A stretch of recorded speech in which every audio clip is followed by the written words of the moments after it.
दर्श दिया है।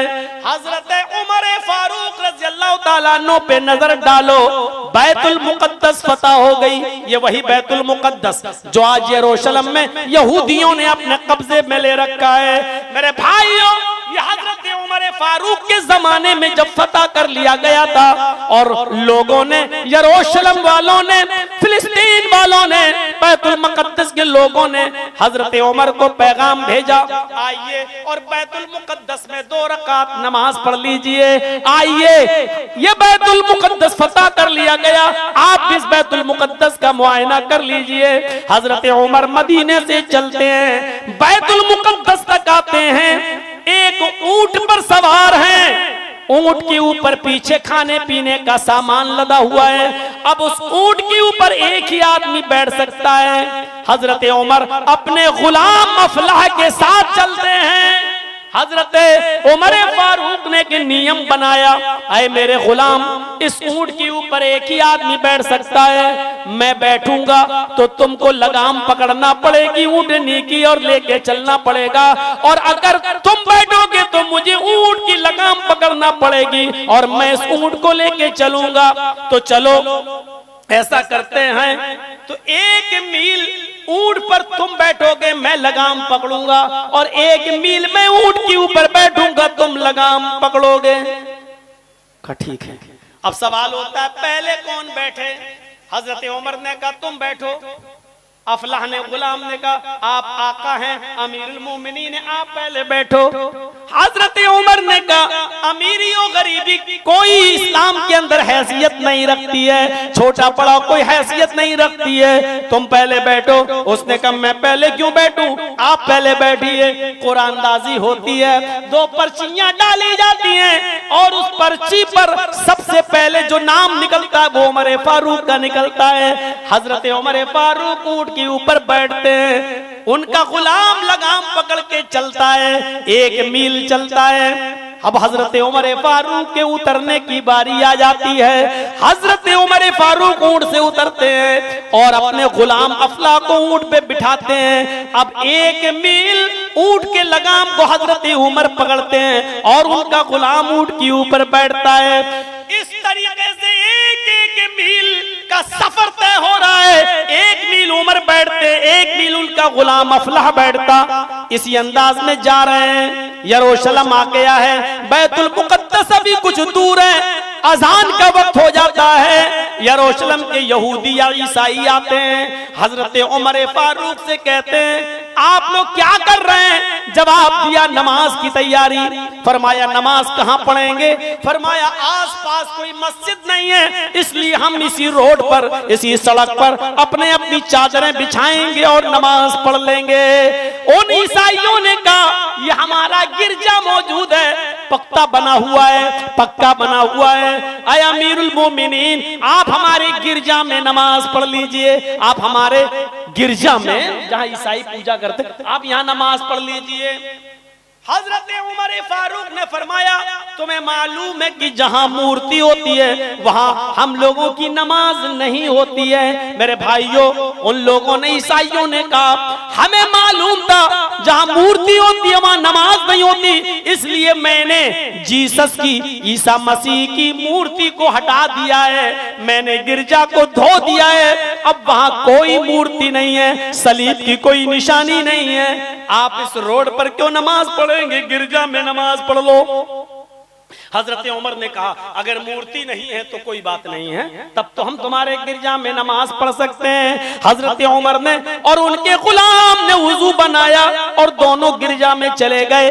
उनके गुलाम ने इकामत कही, अल्लाहु अकबर, अल्लाहु अकबर, अशहदु अल्ला इलाहा इल्लल्लाह, अशहदु अन्न मुहम्मदर रसूलुल्लाह, हय्या अलस सलात, हय्या अलल फलाह, कद कामतिस सलात, कद कामतिस सलाह, अल्लाहु अकबर, अल्लाहु अकबर, ला इलाहा इल्लल्लाह। हजरत उमर ने किबले की तरफ चेहरा किया है, खुद बाएं तरफ खड़े हैं, अफला दाईं तरफ खड़ा है। हजरत उमर अल्लाहु अकबर कहने वाले हैं, नमाज पढ़ाने के लिए तकबीरे तहरीमा पढ़ने वाले हैं। अचानक कहते हैं अफला चादर उठा लो। कहा क्यों? हम यहाँ नमाज नहीं पढ़ेंगे। चादर उठा ली, गिरजा से बाहर निकले और फिर उसी रोड पर उसी जंगल में उन्होंने चादर बिछाई। इकामत कह दी गई थी गिरजा ही में। उसी इकामत की बुनियाद पर हजरत उमर ने गिरजा के बाहर जंगल में उस सहरा में उन्होंने नमाज पढ़ी। ईसाइयों ने कहा अमीरुल मोमिनीन आप तो हमारे गिरजा में जा चुके थे, फिर आपने नमाज क्यों नहीं पढ़ी? हमने तो गिरजा धुल भी दिया था, पानी से साफ भी कर दिया था। क्या हमारा गिरजा भी नापाक था या हमारा गिरजा ऐसा था कि जिसमें आप नमाज नहीं पढ़ सकते थे? आखिर वजह क्या है? कोई मूर्ति नजर आ गई या कोई गंदगी नजर आ गई या कोई चीज नजर आ गई? हम तो बड़ी मोहब्बत और प्यार से अपना गिरजा आपको दे चुके थे कि नमाज पढ़ लीजिए। आप वजह बताइए, हमारे गिरजा में ऐसी क्या चीज देखी जिसकी वजह से आपने नमाज नहीं पढ़ी? हजरत उमर फारूक ने उस ईसाई को अपने गले से लगाया और फरमाया तेरे गिरजा में मैंने कोई गंदगी नहीं देखी, कोई मूर्ति नहीं देखी, कुछ सोच लिया था और इसीलिए मैं बाहर निकल गया। उसने कहा अमीरुल मोमिनीन क्या सोच लिया? वो सोच मुझे बताइए वरना मुझे टेंशन रहेगा। आपने क्या सोचा? फरमाया ईसाई पादरी मैंने ये सोचा उस गिरजा में नमाज पढ़ने से पहले, आए उमर अगर आज तूने इस गिरजा में नमाज पढ़ ली, इस गिरजा में अगर नमाज पढ़ ली तो बाद में आने वाले नस्ल, बाद में आने वाले मुसलमान कहीं इस गिरजा को मस्जिद न समझने लगे और ये न कहने लगे इस गिरजा में तो उमर ने कभी नमाज पढ़ी थी, ये पहले मस्जिद थी। इसलिए बाद में आने वाले लोग कहीं तुम्हारे गिरजा को मस्जिद समझकर तोड़ न दें और उसको कब्जा न कर लें और उसको हथिया न लें। मैंने ये सोचकर गिरजा से निकल गया ताकि बाद में आने वाली नस्ल ये समझे कि उमर फारूक ने इस गिरजा के अंदर नमाज नहीं पढ़ी, क्योंकि ईसाइयों का था और उन्हीं का है और उन्हीं का रहेगा, और हमने बाहर नमाज पढ़ी ताकि बाद में आने वाली नस्ल तुम्हारे गिरजा पर गलत दावा न कर सके। मेरे भाइयों ये एहसास था उस जमाने के लोगों का, ये ऐसा थोड़ी था मंदिर साबित नहीं, ये साबित नहीं, मूर्ति साबित नहीं, कुछ भी साबित नहीं। 1949 तक नमाज पढ़ी जाती थी, ये भी साबित है।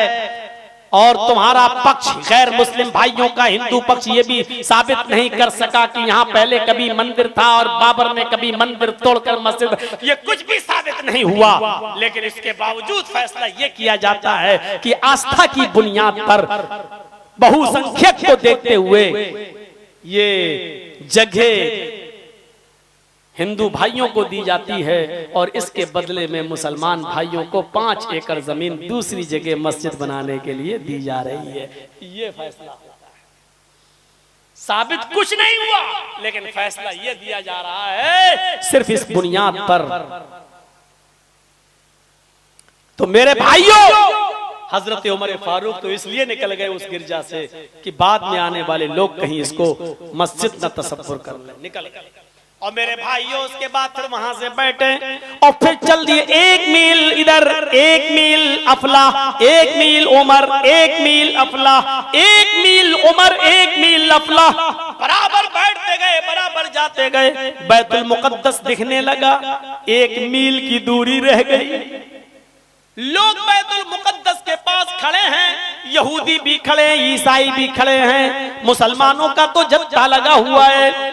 आज अमीरुल मोमिनीन को देखना है, उनका स्वागत करना है। जैसे कोई बड़ी हस्ती आपकी आती है तो आप फूल बरसाते हैं, नारे लगाते हैं, उसी तरीके से आज स्वागत के लिए लोग खड़े हैं। यहूदी देखना चाहते हैं मुसलमानों का अमीरुल मोमिनीन कौन है, उमर कौन है, बड़ा नाम सुना है, इसने इतनी जल्दी सारे इलाके कैसे फतह कर लिए, ये कौन है, इतना बहादुर शख्स कौन है, देखना चाहते हैं। हजरत उमर फारूक ने कहा अफला, ऊंट रोको, 1 मील की दूरी रह गई है और बारी मेरी आ गई है। मंजर देखिए, 1 मील की दूरी रह गई है और बारी मेरी आ गई है। इससे पूछो तो हम क्या बोले हैं, जरा सुनो तो। अफलाह कहता अमीरुल मोमिनीन बैठे रहिए चुपचाप, अगर आपने ऊँटनी की लगाम पकड़ ली तो इज्जत का कचरा निकल जाएगा, इज्जत का जनाजा निकल जाएगा, क्योंकि सब लोग खड़े हैं, कोई बात नहीं, 1 मील और रह गया है, हम लेके चलते हैं, आप तो अमीरुल मोमिनीन हैं। हजरत उमर फारूक ने कहा, आए अफलाह, ऊंट रोको, अगर आज तुमने ऊंट पर सवारी नहीं की और मुझे ऊंट की लगाम नहीं पकड़ाई तो इस्लाम का कचरा निकल जाएगा, अदल का कचरा निकल जाएगा, इंसाफ का खून हो जाएगा, इंसाफ का मर्डर हो जाएगा। ऊंट रोको। और हजरत उमर ऊंट से कूद गए और अपने गुलाम से कहा, चलो तुम्हारी बारी आ गई, ऊंट पर बैठो। अपने गुलाम अफलाह को ऊंट पे बिठाया और ऊंट लेके चलने लगे। अब लोग कहने लगे, वहां जैसे जैसे करीब होते जाते यहूदी और ईसाई मुसलमानों से पूछ रहे हैं, अरे मुसलमानों, तुम्हारा अमीरुल मोमिनीन वो है जो ऊंट के ऊपर बैठा हुआ है, क्या तुम्हारा अमीरुल मोमिनीन वो है जो ऊंटनी पर सवार है, जो ऊंट पर बैठकर आ रहा है? और मुसलमान बड़े फख्र से कह रहे हैं, नहीं नहीं ईसाइयों, मेरा अमीरुल मोमिनीन तो वो है जो ऊंटनी की लगाम पकड़ के चल रहा है, ऊंट के ऊपर जो बैठा वो तो उनका गुलाम अफलाह है। हमारे अमीरुल मोमिनीन ने ये तय किया था, 1 मील तुम ऊंट की लगाम पकड़ोगे मैं बैठूंगा, फिर 1 मील मैं पकड़ूंगा तुम बैठोगे। ये उसूल था, ये